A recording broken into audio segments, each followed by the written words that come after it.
My name is Heather Hooka, and I'm an Assistant Director of Outpatient for Wesley Spectrum. I'm going to talk to you today about recovery and resiliency at Wesley Spectrum.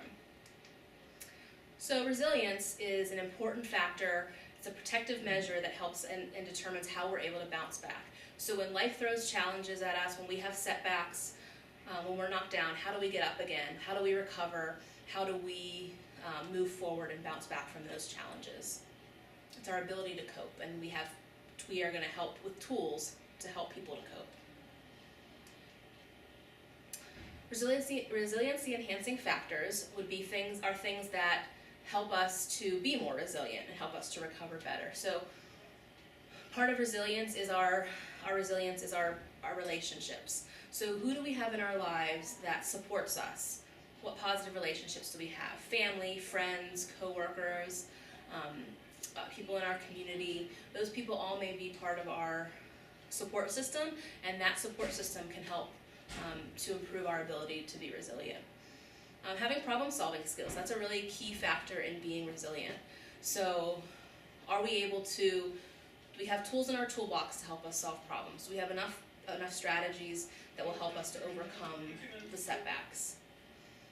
Is there some sense of hope? Do we have some ability to say, I can do this, I believe that there is hope for the future, I have something in sight that I am hopeful for? So then we look at recovery. And what is recovery? Recovery is a process. It's not a one-stop shop. It's not something that happens over the course of 3 or 4 sessions. Recovery is an ongoing process of change. And this is a definition that's a pretty standard definition that's used throughout the mental health community. So recovery is a process of change through which individuals improve their health and wellness, live a self-directed life, and strive to reach their full potential. So what does that mean to us here at Wesley Spectrum? So recovery is really a process. It's a process of healing. It's a process of growth. So if you're thinking about recovery from a physical standpoint, if you break your leg, you may have crutches, or you may have casts, or possibly even surgery. You may have some physical therapy. And during all of those things, those are helping you to get to a point where you're improving your strength, you're getting your mobility back, you're recovering from your injury.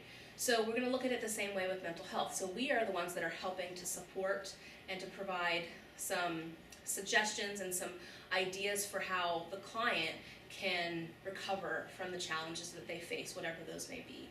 So that's how we look at recovery in the mental health field. So recovery principles.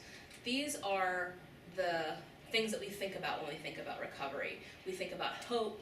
We think about a person-centered approach, so letting the client be in the driver's seat. We think about a holistic look at every part of them, so their social, emotional wellness, their physical wellness, their nutrition, all of those things might go into play, their environments.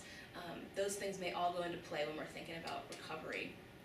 Recovery involves peer support. So is there someone else in their life who has gone through something similar or gone through the same thing that may help them to share their story, so that there's some hope, that we instill some hope. Recovery is relation-oriented. It's driven by culture, and culture plays an important part of how someone recovers. Recovery is very strengths-based, and definitely is based on the idea that we show respect to the person and see them as an individual.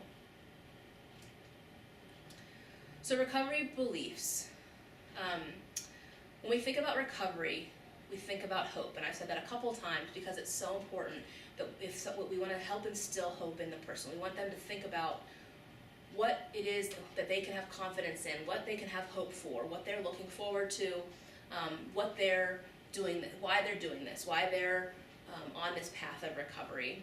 We have high expectations, so that means we hold them responsible, and we also have high expectations for their ability to recover and for their ability to achieve their goals. And we're going to help them every step along the way to make sure that they achieve those goals.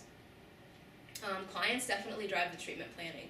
We really want to make sure that when we're thinking about our goals and interventions, that we have the client with us every step of the way, that they know what's going into their plan and how that's going to be executed.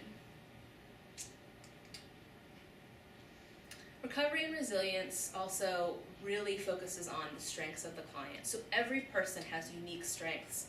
So we really want to spend time talking with the client about what it is that they see as their strengths, what other people see as their strengths, and how we can use those things to get them to a place where they're feeling better and to get them to feel more confident in their recovery. So strengths might be things like a sense of humor, problem-solving abilities, things that they're really good at, things that they really enjoy. So those are all possibilities for strengths that we may talk with our clients about. So person-first language is a really important piece of recovery. So it's part of how we talk to the client, and it's really focusing on not labeling the client. It's a way to change our thinking and change the way we talk about the clients and families that we serve. And it emphasizes the person and not the diagnosis. So what I mean by that is that instead of saying that someone is an autistic child, we would refer to them as a child with autism. Instead of saying we have a schizophrenic client, we say a client with who's diagnosed with schizophrenia. And what that does is that kind of changes, it takes away the label. It looks at the individual and that they are a unique individual with strengths and with the ability to recover, and it reduces the stigma and it reduces the feeling like they are the diagnosis. So it's very important to consider culture when we're thinking about recovery and how culture plays a part in an individual's process towards recovery. So the culture in their environment, the culture in their family, their values and beliefs, and how that impacts who they are, how they're going to be able to recover. Resiliency, there's a sense of ownership with resiliency. We have high expectations for the clients, and we are going to really encourage them to find all the strategies they can to achieve their goals and to be active in their recovery experience. They choose their direction, and if they decide they want to change direction and there's something else they want to work on, we go with them, because we want to make sure that they feel empowered to choose their path. As a recovery-oriented organization, that means that we respect everybody that walks through our doors and that we are their cheerleader. We are there encouraging them and supporting them every step of the way. We want to make sure they know that we acknowledge the steps that they're taking to make their lives better and to feel better. And we want to make sure that we celebrate with them whenever they when they have achievements, and we want to make sure they know that we have their back and are behind them every step. So what helps? What kinds of things help us whenever we're thinking about recovery? So one of the most important things to think about is that everyone has value, everyone has strengths, and certainly everyone can recover. And if we have those beliefs, we're really on the path towards embracing a recovery philosophy. We have open and honest discussions with people about their care. We don't have discussions behind closed doors and then not talk to them about it. We are talking with them, and like I said before, we're having them as part of their treatment planning.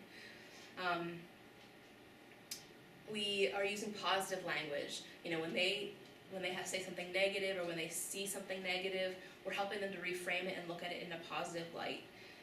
We want to make sure that they know the resources, and we want to know the resources. We want to know what community they live in and what resources they have available to them and how we can help them to access those.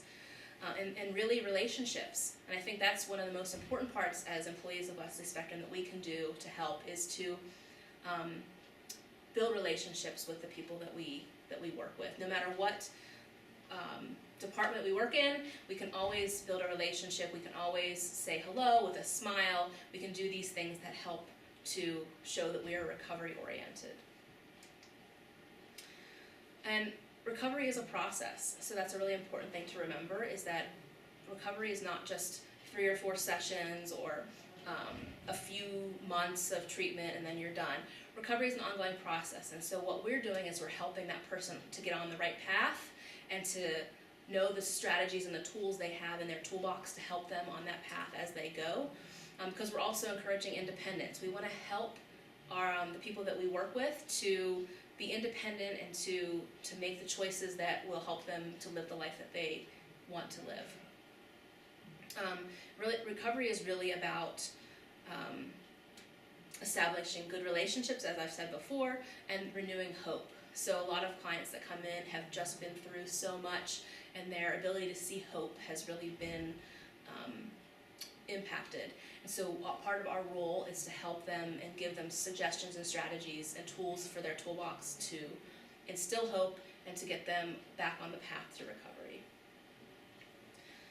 So this last slide is a really great illustration of what recovery means.